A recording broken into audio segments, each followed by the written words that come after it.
Retrouvailles avec l'âme. Mon âme, où es-tu? M'entends-tu? Je parle, je t'appelle. Es-tu là? Je suis revenu, je suis rentré. J'ai secoué de mes pieds la poussière de tous les pays et je suis venu à toi. Je suis avec toi. Après de longues années, de longues marches, je suis à nouveau venu vers toi. Veux-tu que je te raconte tout ce que j'ai regardé, vécu, ingurgité? Ou bien ne veux-tu rien entendre de tous ces bruits de la vie et du monde?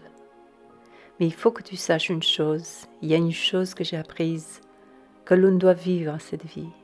Cette vie est le chemin que l'on cherche depuis si longtemps et qui mène à l'inconcevable que nous qualifions de divin.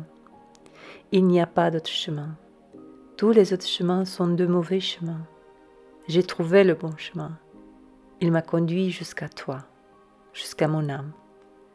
Je reviens, calcinée et purifiée. Me reconnais-tu? Comme la séparation fut longue, tout a tellement changé. Et comment t'ai-je trouvé? Comme mon voyage fut étrange. Par quels mots te décrire, par quel sentier tortueux une bonne étoile m'a conduit jusqu'à toi?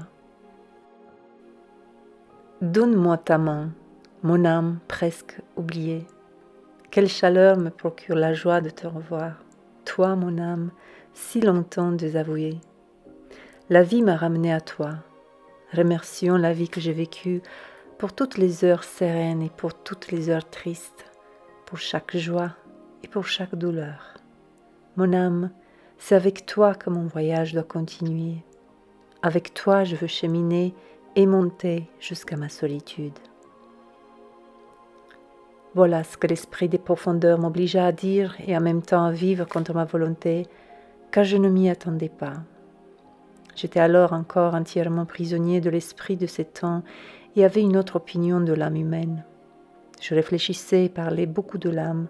Je connaissais beaucoup de mots savants la concernant. Je les jugeais et, en effet, un objet de science. Je n'ai pas songé que mon âme ne peut pas être l'objet de mon jugement et de mon savoir. Mon jugement et mon savoir sont bien plus l'objet de mon âme. C'est pourquoi l'esprit des profondeurs m'obligea à parler à mon âme, à l'invoquer en tant qu'être vivant et existant par lui-même. Il fallait que je comprenne que j'avais perdu mon âme.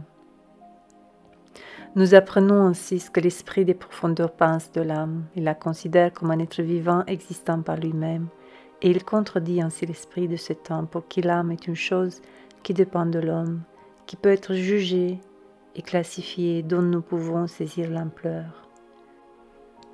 J'ai dû reconnaître que ce que j'appelais autrefois mon âme n'avait absolument pas été mon âme, mais une construction doctrinale sans vie. Il a donc fallu que je parle à mon âme comme à quelque chose de lointain et d'inconnu qui n'existe pas par moi, mais par qui j'existe. C'est lui dont le désir se détourne des choses extérieures parvient au siège de l'âme.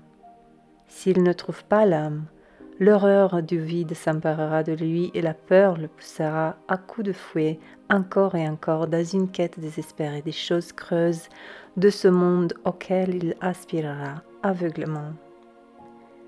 Il deviendra le bouffon de son désir sans fin, s'éloignera de son âme et la perdra pour ne jamais la retrouver.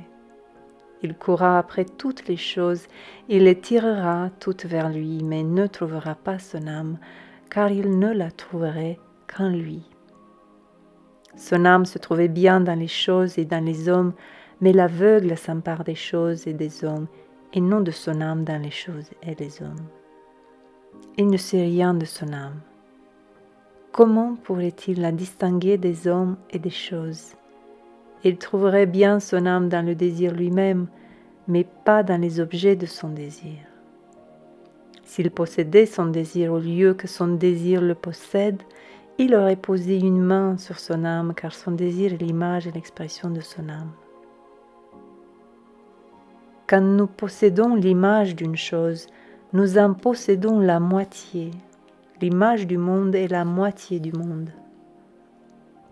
Celui qui possède le monde, mais pas son image, ne possède que la moitié du monde, car son âme est pauvre et ne possède rien. La richesse de l'âme est faite d'images. Celui qui possède l'image du monde possède la moitié du monde, même si ce qui est humain à lui est pauvre et ne possède rien. La faim, elle, fait de l'âme une bête féroce qui engloutit une nourriture indigeste et par là même s'empoisonne. Mes amis, il est sage de nourrir l'âme, sinon vous élevez en votre sein des dragons et des diables. L'âme est Dieu. Au cours de la seconde nuit, j'invoquai mon âme. Je suis fatigué, mon âme. Mon errance, ma quête de moi à l'extérieur de moi a duré trop longtemps. À présent, j'ai traversé les choses et je t'ai trouvé derrière tout cela. Mais pendant mon odyssée à travers les choses, j'ai découvert l'humanité et le monde. J'ai trouvé des hommes. Et toi, mon âme, je t'ai retrouvé d'abord en image dans l'homme avant d'accéder véritablement à toi. Je t'ai trouvé là où j'attendais le moins. D'un puits sombre, tu t'es élevé vers moi. Tu t'étais auparavant annoncé à moi dans des rêves. Il brûlait dans mon cœur et me poussait vers tout ce qu'il y a de plus téméraire et de plus audacieux. Ils obligèrent à m'élever au-dessus de moi-même. Tu me fis voir des vérités dont je n'avais pas autrefois la moindre idée. Tu me fis parcourir des chemins dont la longueur interminable m'aurait effrayé si la connaissance de leur nature n'avait pas été cachée au fond de toi. J'ai marché pendant de nombreuses années jusqu'à ce que j'oublie que je possède une âme. Où étais-tu pendant tout ce temps? Quel au-delà t'abritait et te donnait une demeure? Oh, que tu doives dire à travers moi que mon langage et moi sont pour toi symboles et expressions. Comment puis-je te déchiffrer? Qui es-tu, enfant? Mes rêves t'ont représenté sous les traits d'un enfant, d'une jeune fille, je ne sais rien de ton secret. Pardonne-moi si je parle comme un rêve, comme un homme ivre. Es-tu Dieu? Dieu est-il un enfant, une jeune fille? Pardonne mes propos confus, personne ne m'entend, je te parle en silence et tu sais que je ne suis ni ivre ni fou et que mon cœur se tord de douleur sous la plaie d'où les ténèbres tiennent des discours railleurs. Tu te mens, tu parles ainsi pour berner les autres et pour faire croire en toi. Tu veux être un prophète et tu cours après ton ambition. La plaie saigne encore et je suis loin de pouvoir ignorer le sarcasme qui résonne dans mon propre discours. Comme le fait de t'appeler un enfant résonne étrangement en moi, toi qui tiens dans ta main tant d'infinité. Je marchais sur le chemin diurne et tu marchais invisible avec moi, ajoutant ingénieusement un morceau puis un autre et tu me fis voir un tout dans chaque morceau.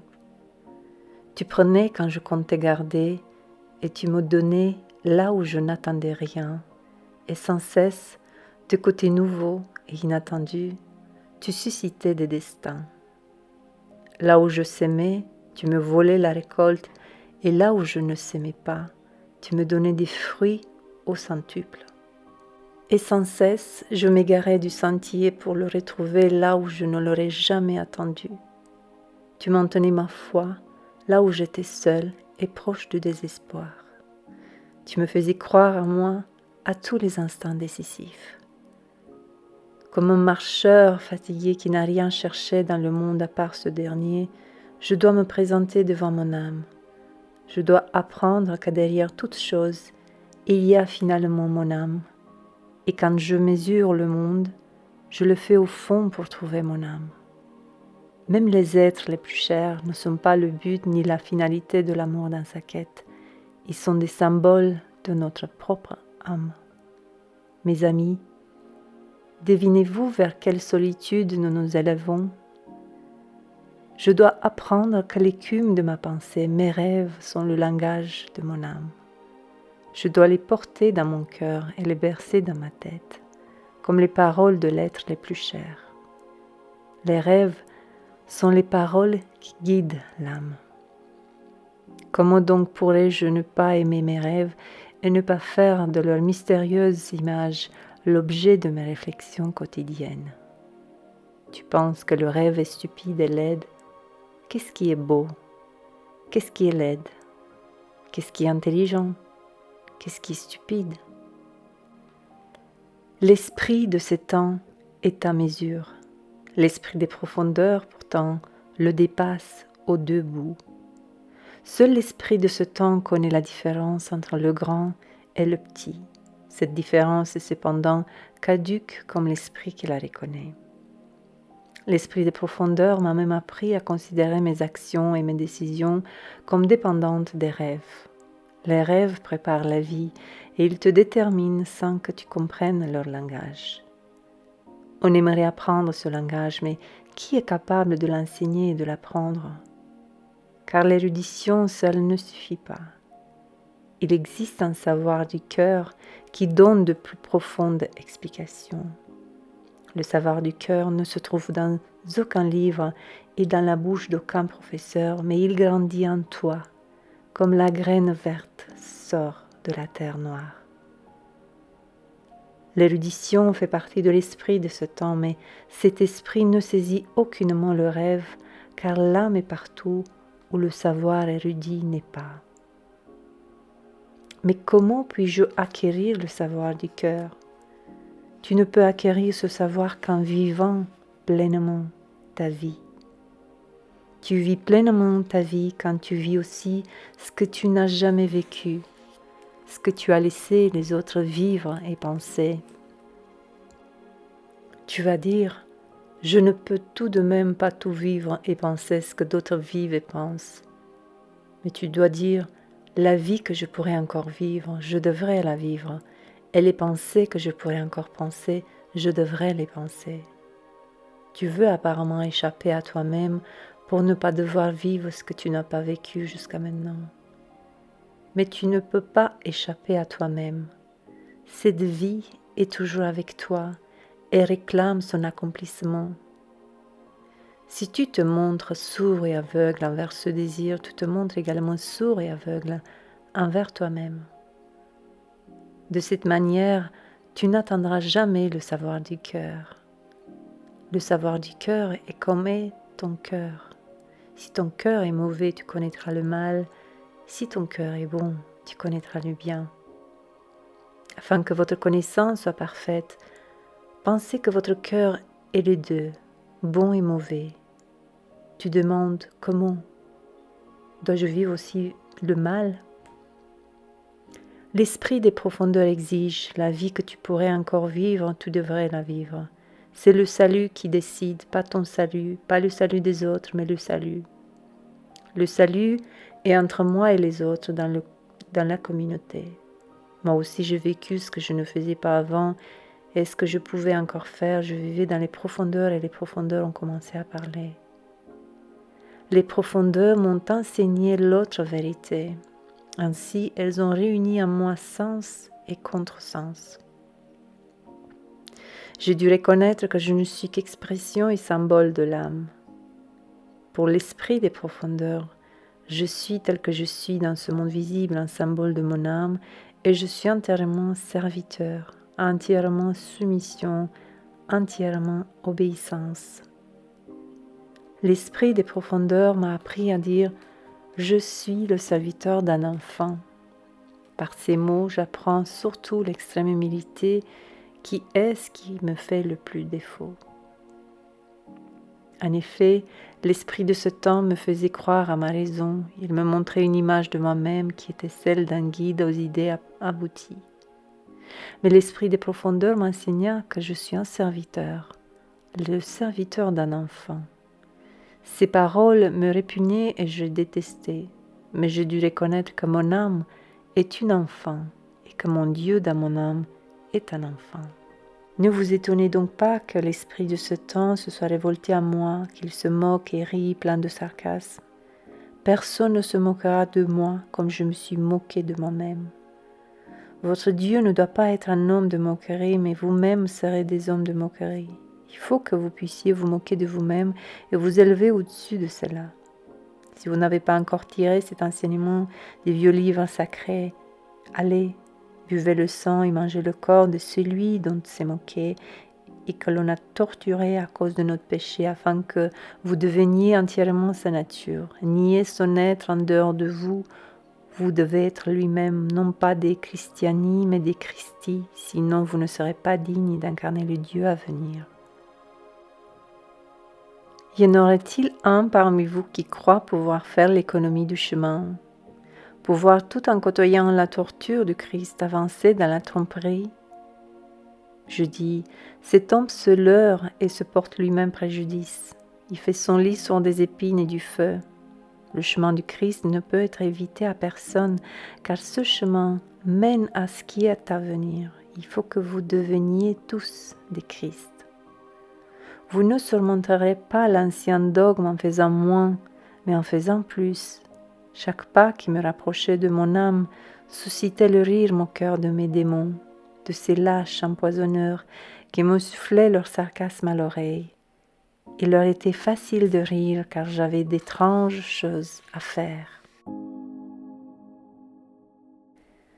Du service de l'âme.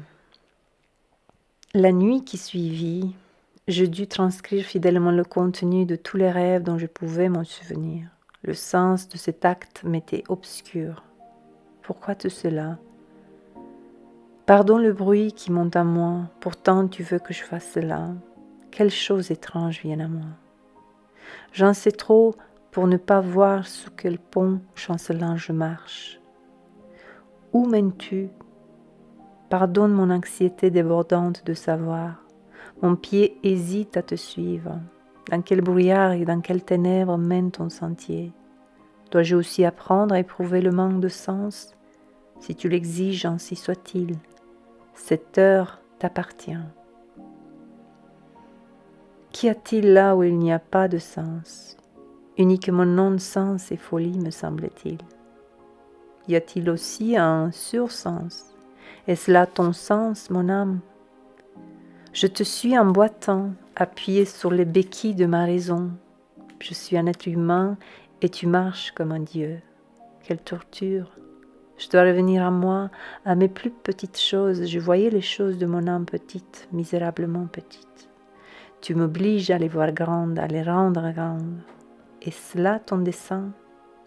Je te suis, mais je frémis d'horreur. Entends mes doutes, sinon je ne pourrais pas te suivre, car ton sens est un sursens et tes pas sont les pas d'un Dieu. Je comprends que je ne dois pas penser non plus. La pensée ne doit-elle plus exister non plus? Je dois m'en remettre entièrement à toi. Mais qui es-tu? Je ne te fais pas confiance, même pas confiance. Est-ce mon amour pour toi, la joie que j'éprouve en ton contact? Ne fais-je pas confiance à tout honnête homme, mais pas à toi, mon âme? Ta main pèse lourd sur moi, mais je veux. N'ai-je pas essayé d'aimer des hommes et de leur faire confiance et je devrais agir autrement avec toi? Oublie mon doute, je sais qu'il est mal de douter de toi. Tu sais combien il m'est difficile de renoncer à la fierté de gueux que m'inspire ma propre pensée. J'oubliais que toi aussi tu fais partie de mes amis et que la première, tu as droit à ma confiance. Ce que je leur donne à eux ne devrait pas t'appartenir. Je reconnais mon injustice, je t'ai méprisé, me semble-t-il. Ma joie de te retrouver n'était pas vraie. Je reconnais que le rire sarcastique qui résonnait en moi avait raison lui aussi. Je dois apprendre à t'aimer. Je ne dois même pas me juger, moi-même. J'ai peur. Alors l'âme s'adressa à moi et dit, « Cette peur témoigne contre moi. » C'est vrai, elle témoigne contre toi. Elle tue la confiance sacrée entre toi et moi. Durant les 6 nuits qui suivirent, l'esprit des profondeurs se tut en moi, car j'oscillais entre la peur, le défi et le dégoût. Et j'étais entièrement la proie de ma passion. Je ne pouvais et ne voulais pas écouter les profondeurs. Mais la 7e nuit, l'esprit des profondeurs me dit, « Regarde dans tes profondeurs, prie tes profondeurs, réveille les morts. » Mais j'étais désemparée et ne savais que faire. Je regardais en moi, et la seule chose que j'y trouvais fut le souvenir des rêves passés que j'écrivis tous sans savoir à quoi cela servirait. J'ai voulu tout jeter et revenir à la lumière du jour, mais l'esprit me retint et m'obligea à replonger en moi. Le désert. 6e nuit, mon âme me conduit dans le désert de mon propre soi. Je ne pensais pas que mon soi était un désert aride, brûlant, poussiéreux et sans boisson aucune. Le voyage me conduit à travers du sable brûlant, mes pieds s'enfoncent, j'avance lentement, sans but visible, l'espoir est mon seul compas. Comme cette contrée désertique et horrifiante, il me semble que le chemin conduit si loin des hommes. Je suis mon chemin pas à pas et ne sais combien de temps mon voyage durera. Pourquoi mon soi est-il un désert? Ai-je trop vécu en dehors de moi dans les humains et les choses? Pourquoi ai-je évité mon soi? Ne m'étais-je pas cher à moi-même? Mais j'ai évité le lieu où réside mon âme. J'étais mes pensées, n'étant plus les choses et les autres humains. Mais face à mes pensées, je n'étais pas mon soi. Je dois aussi m'élever au-dessus de mes pensées vers mon propre soi. C'est vers ce but que mon voyage me mène et c'est pourquoi il me conduit dans la solitude, loin des hommes et des choses. La solitude, est-ce être avec soi-même? La solitude n'existe apparemment que lorsque le soi est un désert. Faut-il que je transforme le désert en jardin? Faut-il que je peuple une contrée désertique? Faut-il que j'ouvre l'aérien jardin enchanté du désert? Qu'est-ce qui me conduit dans le désert et que dois-je y faire? Y a-t-il une illusion dont je ne peux plus croire ma pensée capable? Seule la vie est vraie et seule la vie me conduit dans le désert. En vérité, ce n'est pas ma pensée, elle, qui voudrait retourner vers les idées, les hommes et les choses, car elle se sent mal à l'aise dans le désert.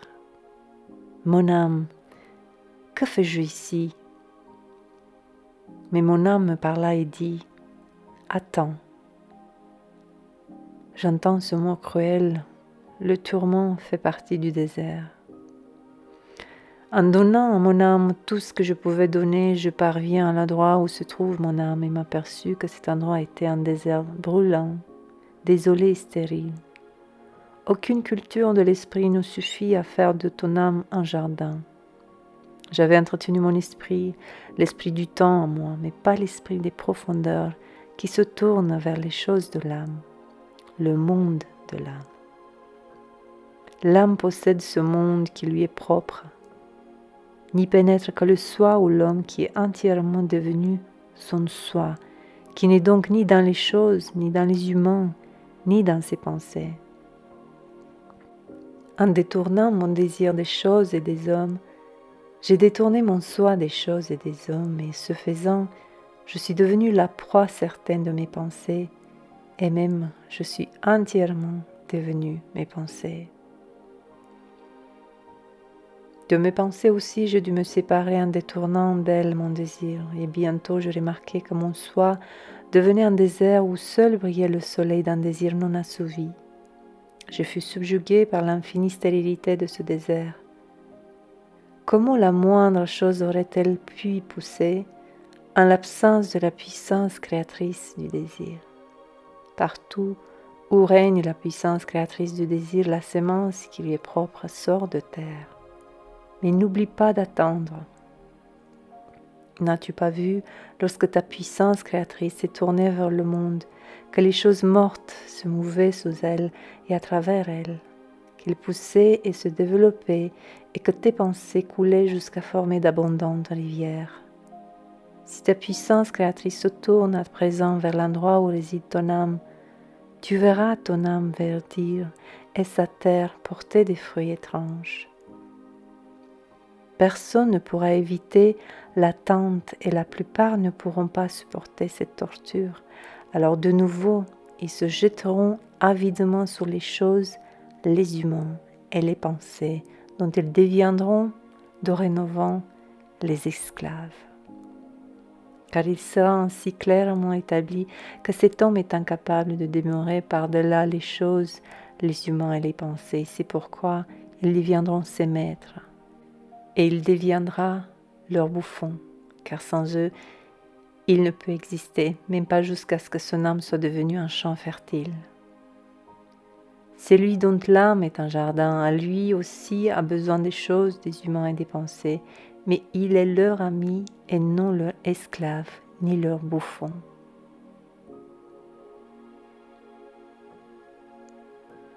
Tout ce qui est à venir était déjà dans cette image. Pour trouver leur âme, les anciens allaient dans le désert. Il s'agit d'une image. Les anciens vivaient leur symbole car pour eux le monde n'était pas encore devenu réel. C'est pourquoi ils allaient dans la solitude au désert afin de nous enseigner que l'endroit où réside l'âme est un désert inhabité.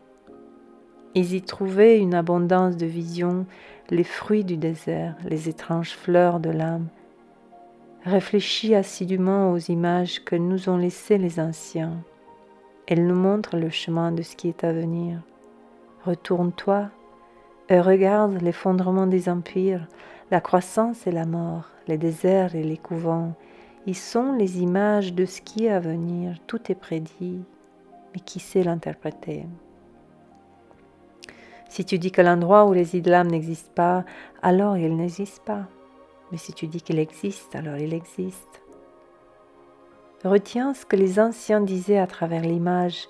La parole est un acte créateur. Les anciens disaient « Au commencement était le Verbe ». Considère et médite cela. Les paroles qui oscillent entre non-sens et sur-sens sont les plus anciennes et les plus vraies.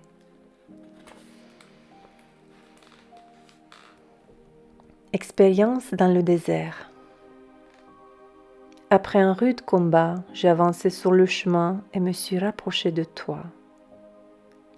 Comme ce combat fut rude, je suis tombé dans un buisson de doute, de désarroi et de sarcasme. Je me rends compte que je dois rester seule avec mon âme. Je viens vers toi les mains vides, mon âme. Que veux-tu entendre? Mais l'âme me parla et dit, quand tu vas voir un ami, viens-tu pour prendre? Je sais qu'il ne devrait pas en être ainsi, mais il me semble que je suis pauvre et vide. Je voudrais m'asseoir près de toi et sentir au moins le souffle de ta vivifiante présence. Mon chemin est fait de sable brûlant. Tous les jours, une route faite de sable et de poussière. Ma patience est parfois chancelante et comme tu le sais, il m'est arrivé de me désespérer moi-même. Alors l'âme répondit et dit, « Tu me parles comme si tu étais un enfant qui se plaint à sa mère. Je ne suis pas ta mère. Je ne veux pas me plaindre, mais laisse-moi te dire que ma route est longue et pleine de poussière. Tu es pour moi un arbre ombreux dans le désert. Je voudrais profiter de ton ombre. » Mais l'âme répondit, « Tu es avide de plaisir. Où est ta patience? Ton heure n'est pas encore venue. As-tu oublié pourquoi tu es parti dans le désert? Ma foi est faible, mes yeux sont aveuglés par tous les bruissants éclats du soleil du désert. La chaleur brûlante pèse sur moi comme du plomb. La soif me tourmente et je n'ose pas imaginer l'infinie longueur de mon chemin et surtout je ne vois rien devant moi. Mais l'âme répond, « Tu parles comme si tu n'avais encore rien appris. Ne peux-tu attendre? Faut-il que tout te tombe du ciel mûr et parfait? Tu es rempli d'intentions et de convoitises, tu en régorges même. Ne sais-tu pas encore que le chemin de la vérité n'est ouvert qu'à ceux qui ne nourrissent aucun dessein? Je sais que tout ce que tu dis, ô mon âme, est aussi ma pensée, mais j'en tiens à peine compte dans ma vie. L'âme dit, « Comment alors, dis-moi, crois-tu que tes pensées puissent t'aider? » Je voudrais toujours exciper du fait que je suis un homme, juste un homme qui est faible et ne fait pas toujours de son mieux. Mais l'âme dit, « Est-ce là ce que tu penses du fait d'être homme? Tu es dur, mon âme, mais tu as raison. Comme nous nous montrons peu habiles quand il s'agit de vivre, nous devrions pousser comme un arbre qui ne connaît pas non plus sa loi. Mais nous nous ligotons avec des intentions sans tenir compte du fait que toute intention restreint, voire même exclut la vie. Nous croyons pouvoir, grâce à une intention, éclairer une obscurité, et ce faisant, nous passons à côté de la lumière. Comment pouvons-nous avoir l'outrecuidance de vouloir savoir d'avance d'où nous viendra la lumière? Permets-moi de formuler devant toi une seule plainte. Je souffre du rire sarcastique, de mon propre rire sarcastique. Mais l'âme dit, as-tu une piètre opinion de toi? Je ne crois pas. L'âme répondit, alors écoute, as-tu une piètre opinion de moi? Ne sais-tu pas encore que tu n'écris pas un livre pour nourrir ta vanité, mais que tu t'entretiens avec moi? Comment peux-tu souffrir du rire sarcastique quand tu parles avec moi en utilisant les mots que je te donne? Sais-tu bien qui je suis? M'as-tu cerné, délimité? As-tu fait de moi une formule morte? As-tu mesuré la profondeur de mon abîme, exploré tous les chemins sur lesquels je te conduirai encore? Un rire sarcastique ne peut pas t'inquiéter si tu n'es pas vaniteux jusqu'à la moelle. Ta vérité est dure. Je voudrais déposer ma vanité à tes pieds car elle m'aveugle. Vois, c'est aussi pourquoi je croyais que mes mains étaient vides lorsque je suis venue à toi aujourd'hui. Je ne pensais pas que c'était toi qui remplissais les mains vides, si seulement elles veulent bien se tendre vers toi, mais elles ne le veulent pas. Je ne savais pas que j'étais ton vase, vide sans toi, mais débordant avec toi. Ce fut la 25e nuit du désert. Mon âme eut besoin de tout ce temps jusqu'à ce que d'une existence sombreuse, elle se soit éveillée à une vie qui lui soit propre, jusqu'à ce qu'elle puisse m'affronter en tant qu'être séparé de moi. Et je reçus d'elle des paroles dures mais salutaires. J'avais besoin de son enseignement car je ne pouvais pas surmonter le rire sarcastique qui retentissait en moi.